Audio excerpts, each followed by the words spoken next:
The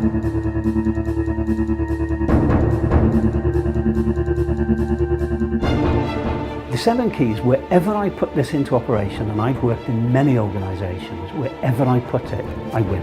It's that simple.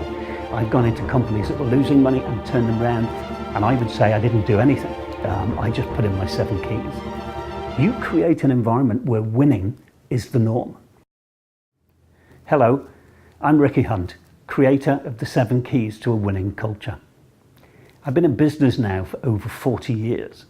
And I guess on balance, I'd have to say it's been pretty much a success, both from a corporate level and, more importantly for me, from a personal level.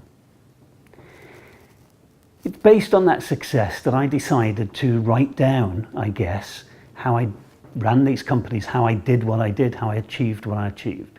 And that's where I created, with the help of my friend Tony Buzan of mind mapping fame, the 7 keys to a winning culture. Have you ever thought in work the difference, why it is in work that we don't feel as comfortable as we do when we're around people at home, for example, or with our friends? It's dead simple, really. We choose our friends, and we choose our friends because of their backgrounds, their culture, their similarities to us and everything else. But in work, we're put into an environment where we don't know people and we're asked to get on. Sometimes we can do it, but most times we can't. Most times we work in isolation, which means we're not performing to our best because we're not using the skills that are around us. And sometimes we just ignore them and, do a poor job. That's the reality. What the 7 keys do is unlock the potential of the whole environment you're trading within. Measuring performance to me is a waste, an absolute waste. What I want to do is get further up the chain and see why poor performance exists.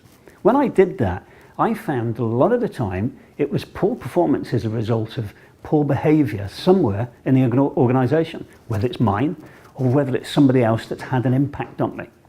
There's where the 7 keys kick in. The 7 keys are a series of words, values if you will, but much, much more.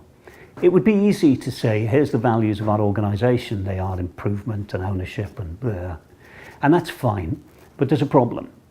Problem 1, what's the interpretation of that word? And we all interpret words differently. And number 2, much more importantly, do we measure them? Do we actually say we're going to measure behaviour against the values? We don't. Really, really weird that, because 99% of our performance is a result of our behaviour. It's a result of our feelings. If you, in work, tell me off on the shop floor, I'll guarantee I won't perform well for an hour, maybe even more. So you've affected actually our relationship because you've upset me, and I'm going to get you back, by the way. But worse, you've affected the company's performance because I've switched off. Now, if I'm a manager, you've now made me respond in a way which is going to switch off another 7 people below me who report to me or whatever. The impact on how we feel in work is dramatic. The 7 keys is a way of unlocking a behaviour which allows us to modify our individuality. Don't want people to change. This isn't about people being wrong. You cannot be wrong. But what you can be is somebody who's affected somebody else's performance negatively because you've upset them. There's a lot more to it. That's just a very brief introduction. And if you're interested to find out more and take it to the next stage and become a winning organisation, get in touch.